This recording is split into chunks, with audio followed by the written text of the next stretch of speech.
കഴിഞ്ഞ ആറന്മുള ക്ഷേത്രത്തിലെ സംഭവം പത്രത്തിൽ വന്നു. അഷ്ടമി രോഹിണി ദിവസം ഭഗവാന്റെ പിറന്നാൾ. ആ പിറന്നാൾ ദിനത്തിൽ ഇദ്ദേഹം ആറന്മുള ക്ഷേത്രത്തിൽ പോയി. അപ്പോൾ എല്ലാ ക്ഷേത്രങ്ങളും നിങ്ങൾക്കറിയാം, ഭക്തജനങ്ങളായിട്ടുള്ള നിങ്ങൾക്കറിയാം, എല്ലാ സദ്യവട്ടങ്ങളും ആദ്യം ദേവന് വിളമ്പി അത് ഭഗവാന് സമർപ്പിച്ചതിന് ശേഷമാണ് ഭക്തർ ഭക്ഷണം കഴിക്കാറ്. പക്ഷെ വാസൻ കുറേ നേരത്തെ ചെന്നു. അപ്പോൾ പറഞ്ഞു, ദേവന് സമർപ്പിച്ചിട്ടില്ല, എനിക്ക് ഗ്യാസിൻ്റെ അസുഖമുള്ളതുകൊണ്ട് എനിക്ക് ഭക്ഷണം വേഗം തരണം, ദേവന് പിന്നെ കൊടുത്താൽ മതി. ഇപ്പം തന്ത്രി നോട്ടീസ് അയച്ചിരിക്കുകയാണ് ഭരണസമിതിക്ക്, ഇവിടെ ആചാരം ലംഘിച്ചു.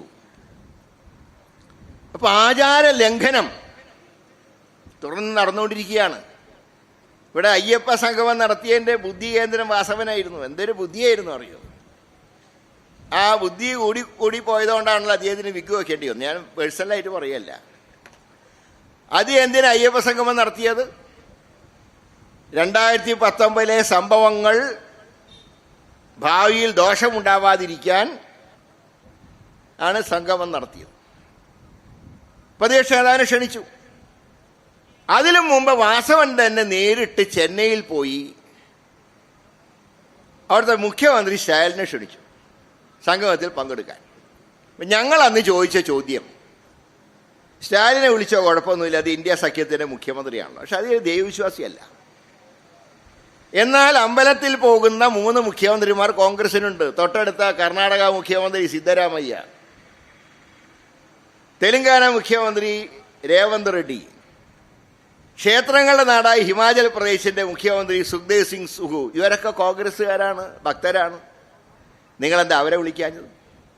ഇനി ഇതിൻ്റെ ചെലവ് ആരാണ് നടത്തുന്നത്? ദേവസ്വം ബോർഡാണോ ഗവൺമെൻറ് ആണോ? അന്ന് വാസവൻ മറുപടി പറഞ്ഞില്ല. അവസാനം ആരോ കോടതിയിൽ ചോദ്യം ചെയ്തപ്പോഴാണ് ദേവസ്വം ബോർഡ് പറയുന്നത്, ഞങ്ങളാണ് ഇത് സ്പോൺസർ ചെയ്ത് നടത്തുക, ഞങ്ങളുടെ കയ്യിൽ നിന്ന് കാശെടുക്കുന്നില്ല. പക്ഷെ ഇപ്പം സംഗമം കഴിഞ്ഞ് പറയുന്നത് 3 കോടി രൂപ ദേവസ്വം ബോർഡിൻ്റെ ഫണ്ടിൽ നിന്ന് ഈ സംഗമത്തിന് കൊടുത്തു.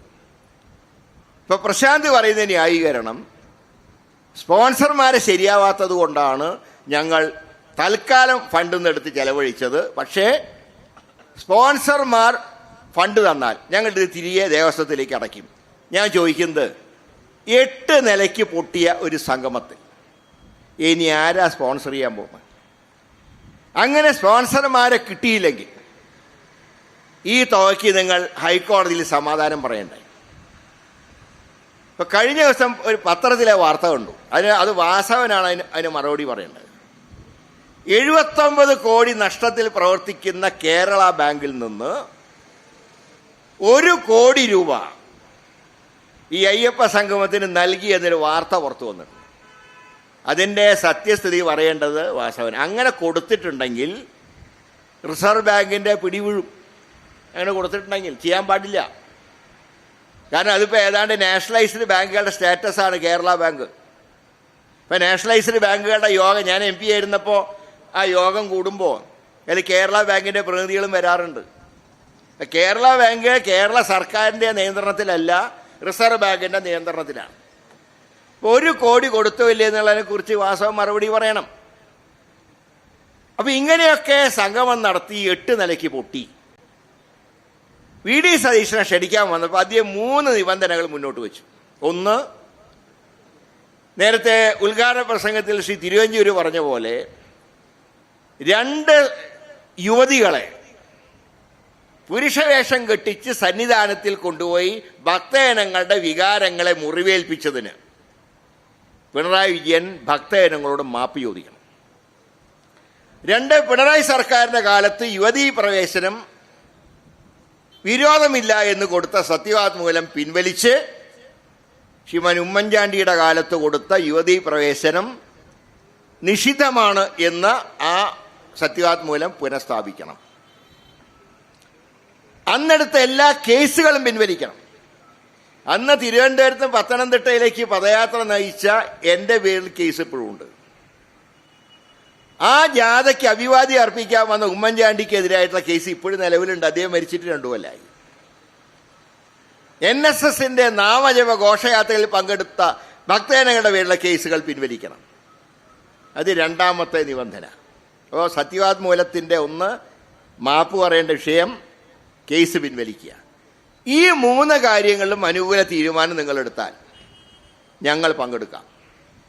പക്ഷേ 3ഉം മൗനം പാലിച്ചു, ഞങ്ങൾ വിട്ടുനിന്നു.